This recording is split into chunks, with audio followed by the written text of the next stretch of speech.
Pessoal, vamos resolver agora então o exercício 6i.9 do livro Princípios de Química, né? Questionando a vida moderna e o meio ambiente. Peter Atkins e Loretta Jones são os principais autores e, no caso, essa numeração aí para esses exercícios, ou para esse exercício, melhor dizendo, é a numeração que aparece na 7ª edição do livro, tá certo? Vamos em frente. Bom, o exercício então nos pede o seguinte: calcule a solubilidade molar de cada substância pouco solúvel nas respectivas soluções. Né?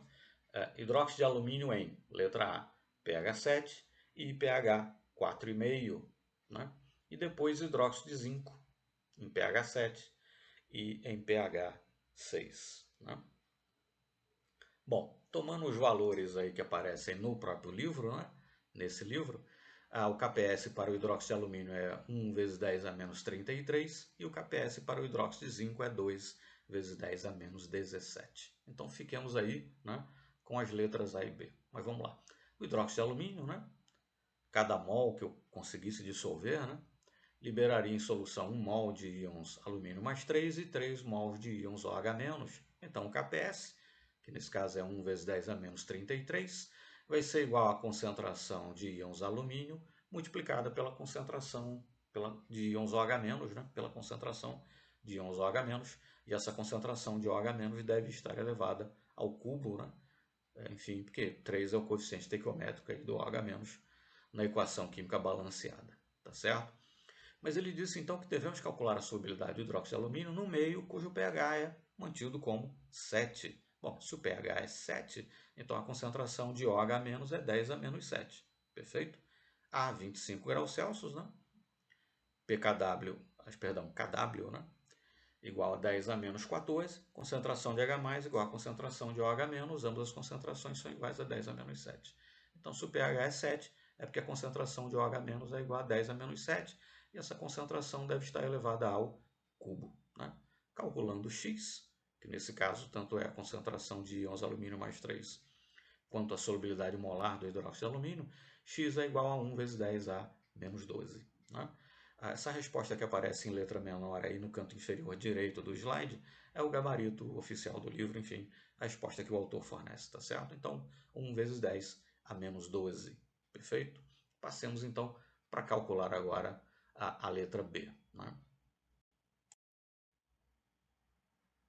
Bom, na letra B, então, continuamos, né, com hidróxido de alumínio, quer dizer, KPS é 1 vezes 10 a menos 33, igual a concentração de íons alumínio mais 3 vezes a concentração de OH- elevada ao cubo.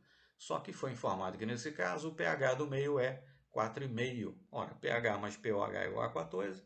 Se o pH é 4,5, então o pOH é igual a 9,5. pOH é menos o log da concentração de OH-. Se o pOH, é 9,5, então a concentração de OH- é 3,16 vezes 10 a menos 10. Né? Então ficaremos com KPS, 1 vezes 10 a menos 33, igual a x, que multiplica 3,16 vezes 10 a menos 10, e esse valor, no caso, é elevado ao cubo. Né?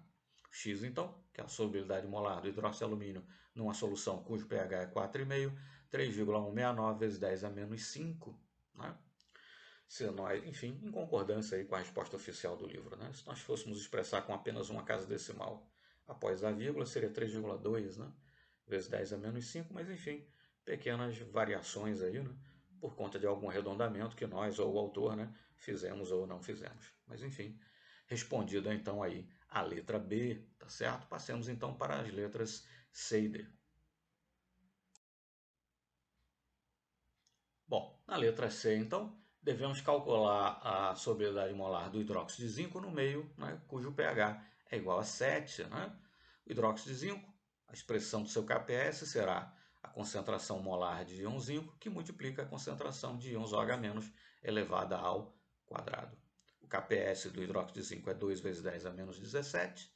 A concentração de OH- no meio, cujo pH é 7, será 10 a menos 7, então vai ficar 10 a menos 7 ao quadrado, o que nos dá uma solubilidade molar de 2 vezes 10 a menos 3, né? Em concordância aí com a resposta que o autor fornece.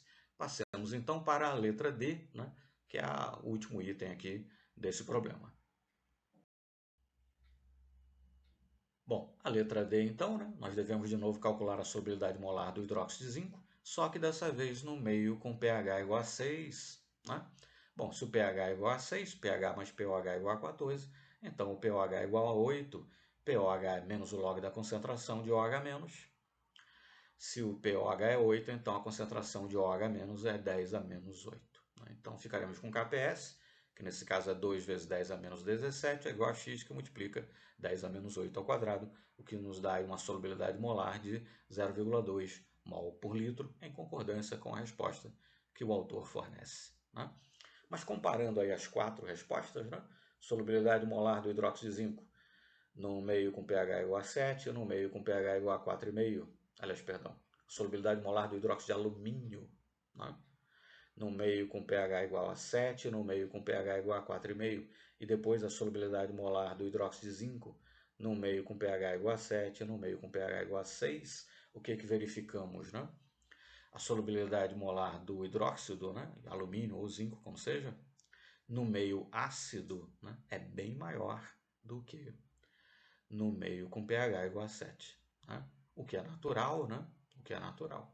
A presença de íons H+, né, no meio ácido, esses H+, podem reagir com íons OH- do hidróxido, né, para formar água, enfim, reação de neutralização, o que favorece, né, a solubilização de ambos os hidróxidos. Então, o problema nos pede simplesmente para calcular, né, as solubilidades, isso foi feito, mas, enfim, é preciso também que aprendamos, enfim, que atentemos, né, para a interpretação do porquê, né, que o valor para ambos os hidróxidos da solubilidade molar no meio ácido é apreciavelmente maior, muito maior, né? Enfim, do que no meio com pH igual a 7, tá certo? Mas enfim, os resultados, né, estão não apenas numericamente corretos, né, enfim, mas estão coerentes, né, dada aí a físico-química do sistema, tá certo? Dito isso, então, a título de complemento, encerramos aqui a resolução do exercício.